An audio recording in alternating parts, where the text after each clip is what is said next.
Hello and welcome to another edition of the GoatCast. This is your host, Darkhorn Goat, and tonight, I'm recording this Monday night. It's going to be released Tuesday morning, but tonight we're going to talk about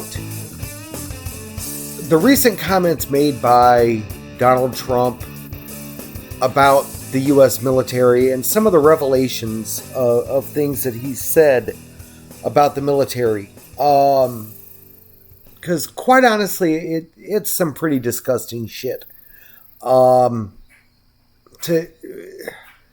Never before in the history of this country has the leader of the country stood there and openly attacked our military. According to sources, and this has been confirmed even by Fox News, which kind of is a bit surprising, but nevertheless, it's been confirmed by even Fox News that he openly questioned why people in the military would bother going to war, because, you know, it doesn't make them any money. You know, what's their motivation? And just, a lot of vile things.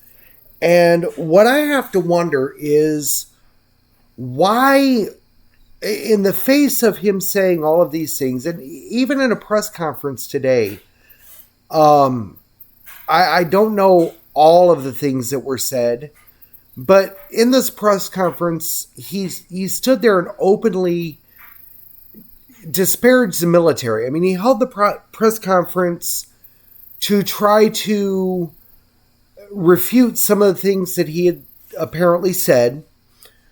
And I'm not even going to say allegedly said, because it's all but been confirmed. So apparently he said these things.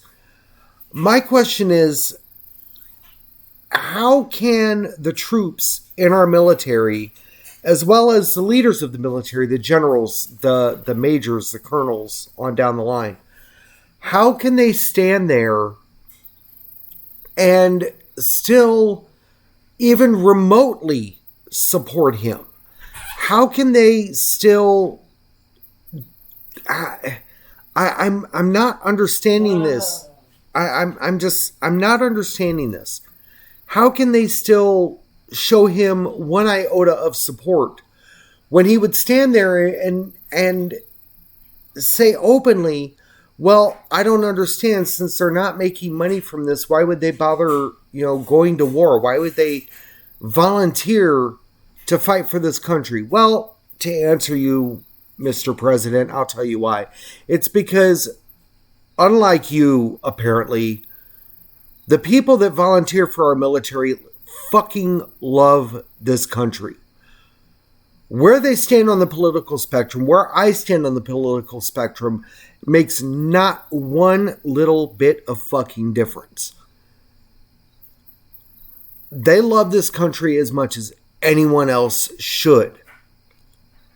And while I choose to sit here and get active politically, they choose to go out and fight for this country so we can enjoy the freedoms that we have, so we can enjoy being able to, enjoy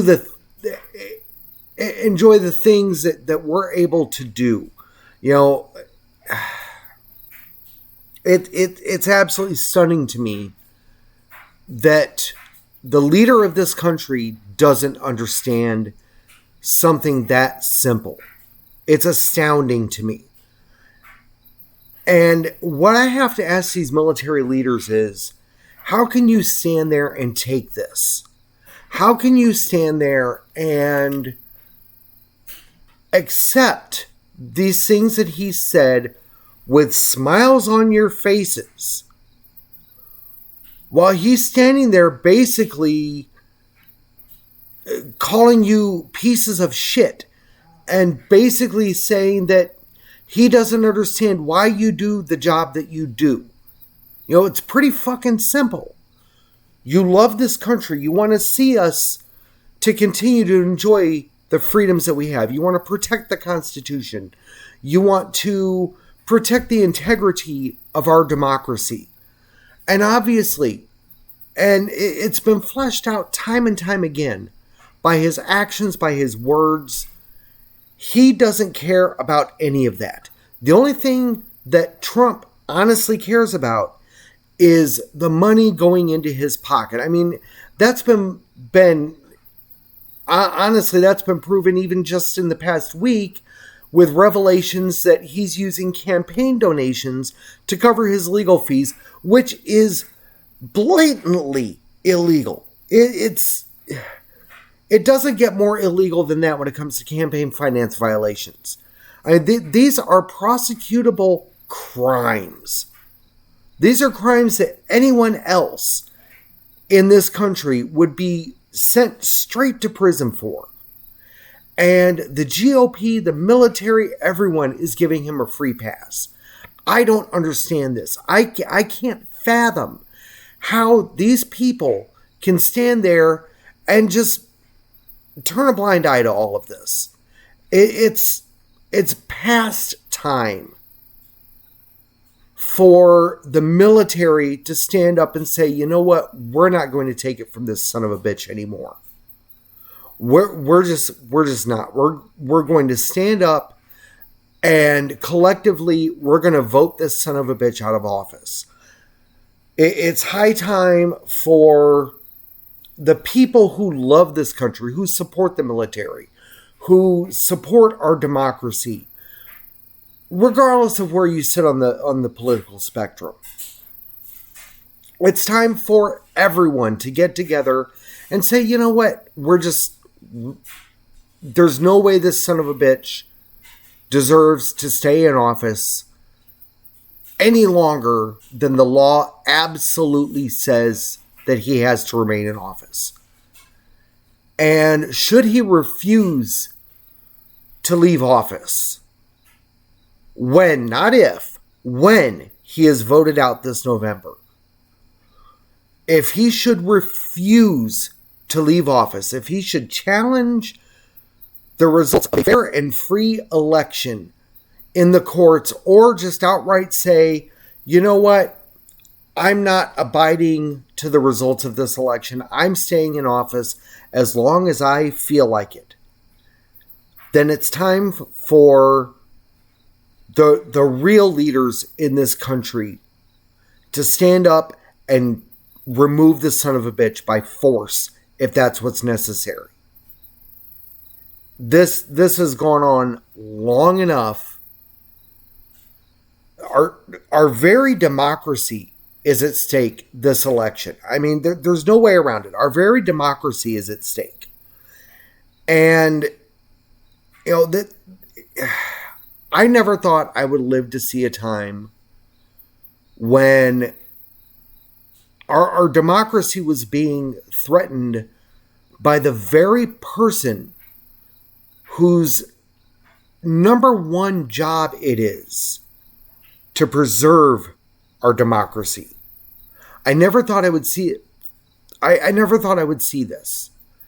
And it scares the living shit out of me. And it should you too, honestly. Anyone who bothers to listen to this,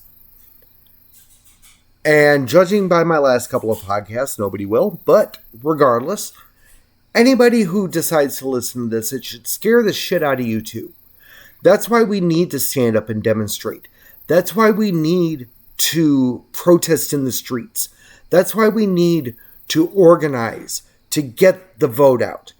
That's why we need to make 100% certain that come November, we vote this son of a bitch out of office and ensure that our democracy stays intact for future generations. Because if we don't, or if we let this son of a bitch hijack the process, if we let this son of a bitch hijack the Oval Office, then our democracy is lost. There's no way around it. So, on that note, that's going to conclude this GoatCast. Hope everyone has a great week. Hope everyone had a great Labor Day weekend. And I apologize for all the doom and gloom, but that's kind of where we're at this point. So we will see you guys on the next edition of the GoatCast. This has been your host, Darkhorn Goat. Have a great day.